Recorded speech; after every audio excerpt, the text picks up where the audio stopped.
Hola amigos, I'm Alejandro. Welcome to KeySpanish, and in today's lesson, you are going to master 16 Spanish verbs that can be quite confusing. But here's how it's going to work. I'm not just going to give you the answers right away. I want you to think first and just be proactive. Remember, this channel is not lazy friendly, so no seas pago. Participate with me. So, for example, we're going to start with the sentence, and you have to tell me if this is correct or incorrect. Mi profe de español sabe jugar la guitarra. That is, my Spanish teacher can play the guitar. Is this an accurate sentence? You can pause the video each time I ask and take your time. Okay, I'm going to keep going otherwise. So this is an incorrect sentence. You wouldn't say sabe jugar la guitarra. What would you say in order to say can play the guitar? What is the correct verb? Well, it is tocar. Tocar la guitarra. And there is a comma there that shouldn't be. It's a small mistake.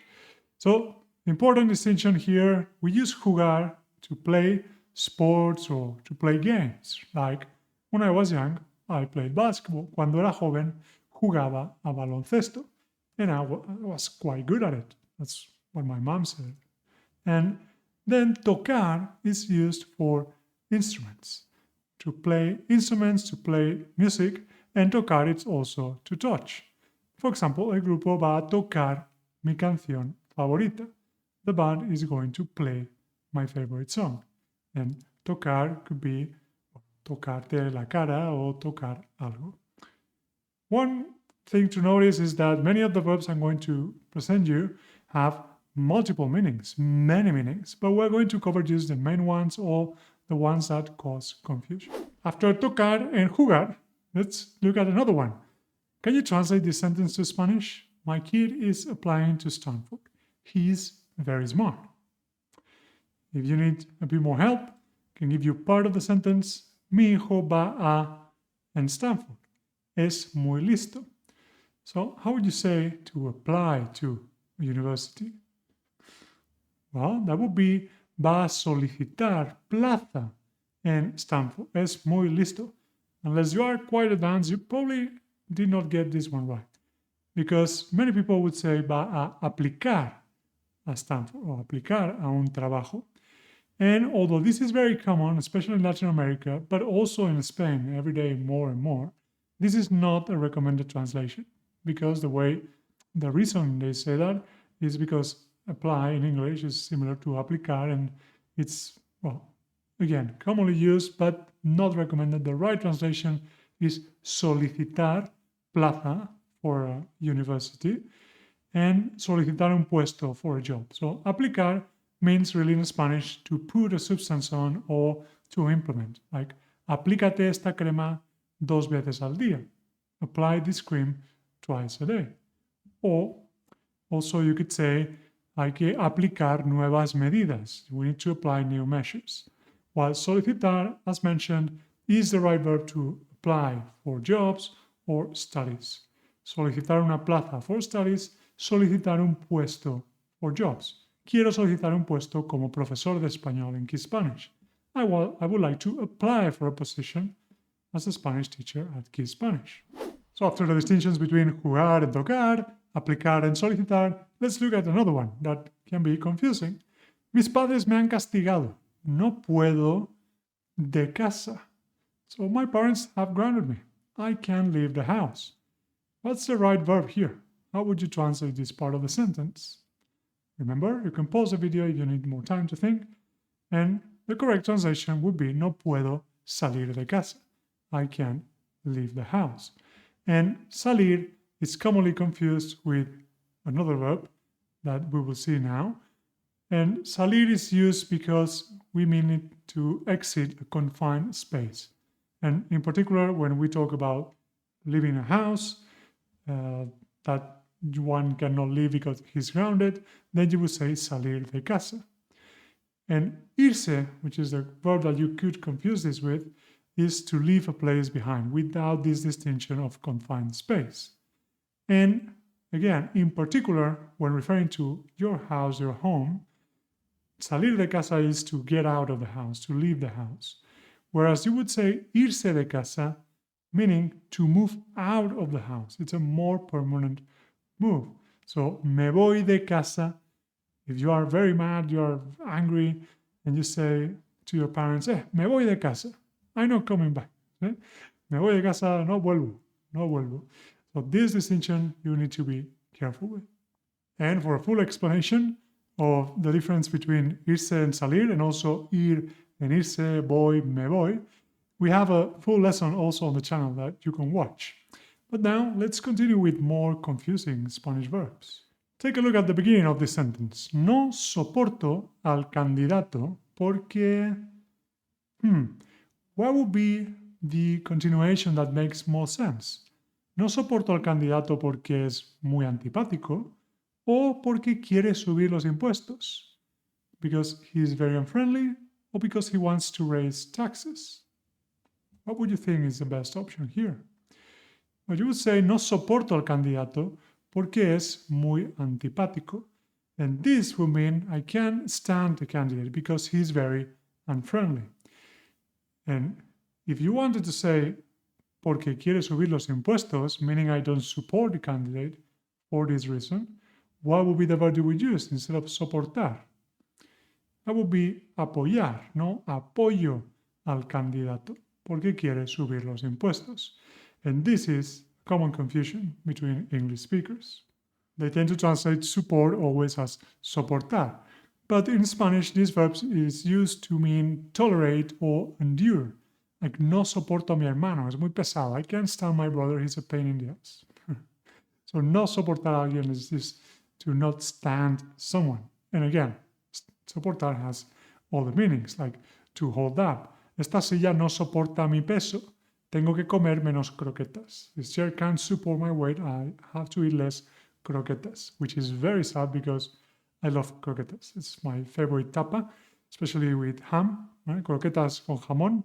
Oh my goodness. And maybe you have some favorite croquetas. If so, please let me know in the comments because it's such an important topic. So, soportar can be either to tolerate, to endure, or also to hold up some weight, for example.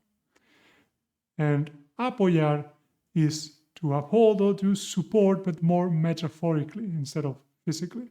Like I said, you can support a candidate, apoyar un candidato, o apoyo a nuestro presidente, es muy competente. I support our president, he's very competent, said no one ever. But I want to be positive for once in my examples. So don't confuse soportar with apoyar. And a bonus verb for you is mantener, because in English you also use support, meaning to support someone financially, to cover their expenses. Mi hijo tiene 35 años y todavía lo mantengo. My son is 35, not 53. It could be 53 perfectly, but no, it happens to be 35 years old and I still support him, meaning financially, todavía lo mantengo. So, mantener a alguien means to support financially. Let's go to one more pair of confusing verbs in Spanish. Let's see this sentence. Conocí a un chico muy interesante, pero no me contó su nombre. I met a very interesting guy, but he didn't tell me his name.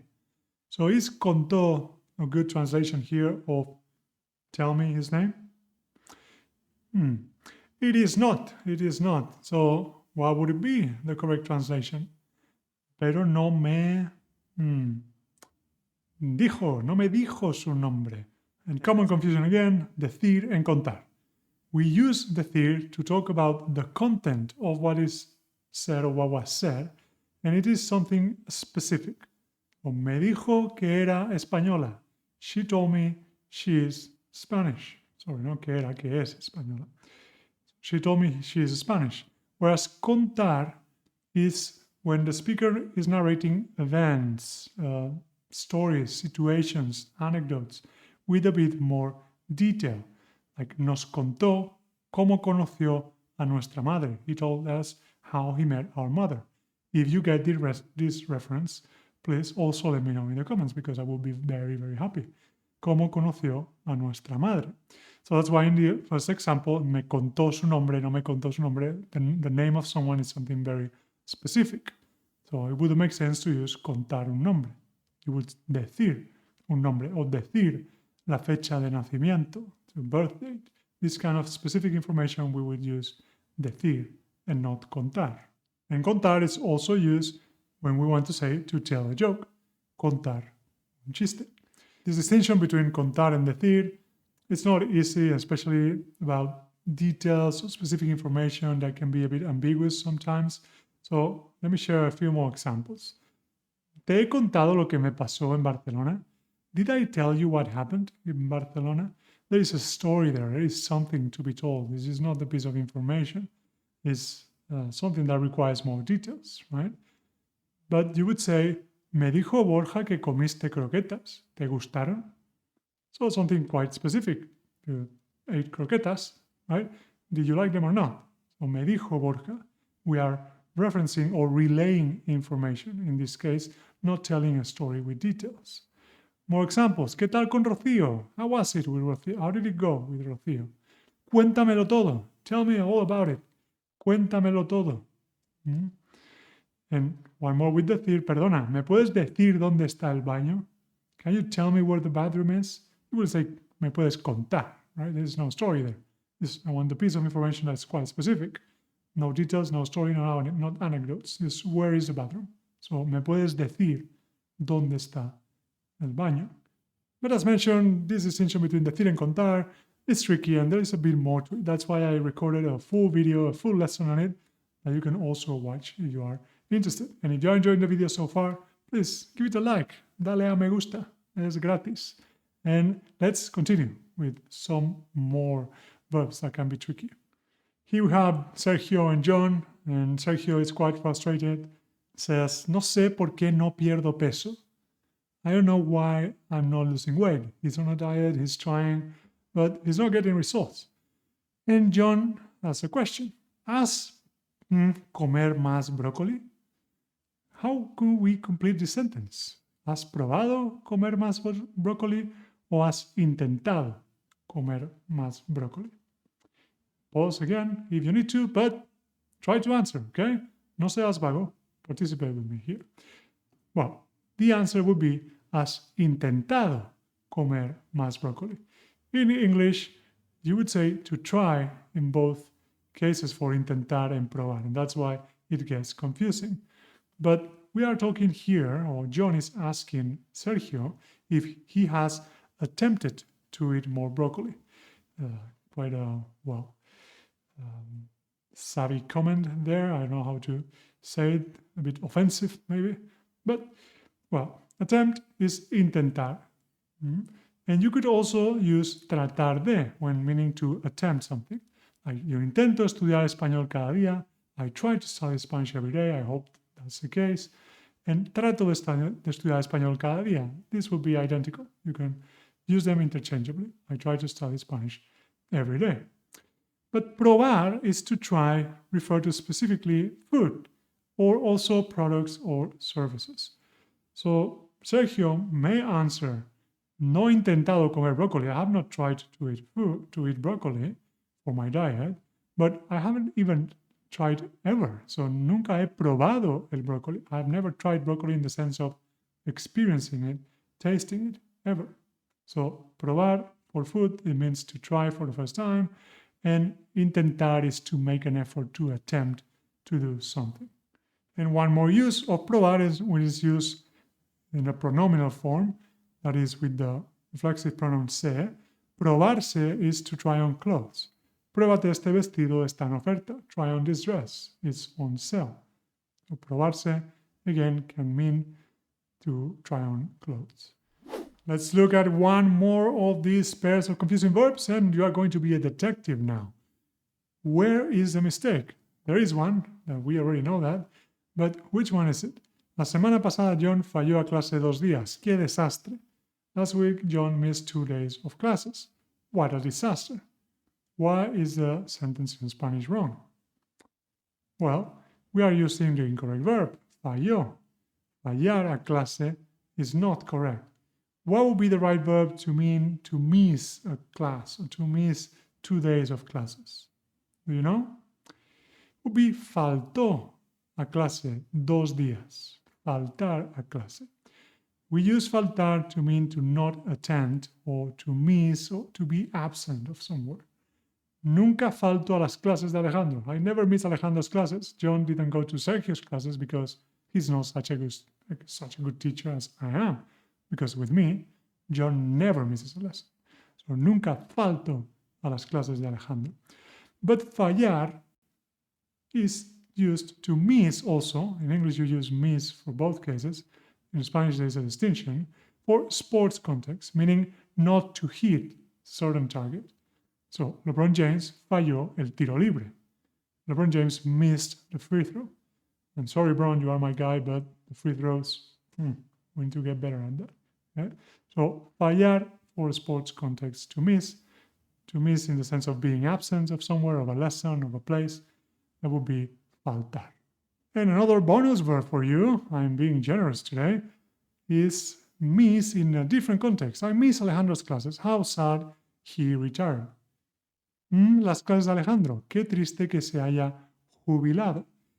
This is in the imaginary scenario where all of you buy my course and I can retire and go to Mexico. Not happening now, but I'm not losing hope.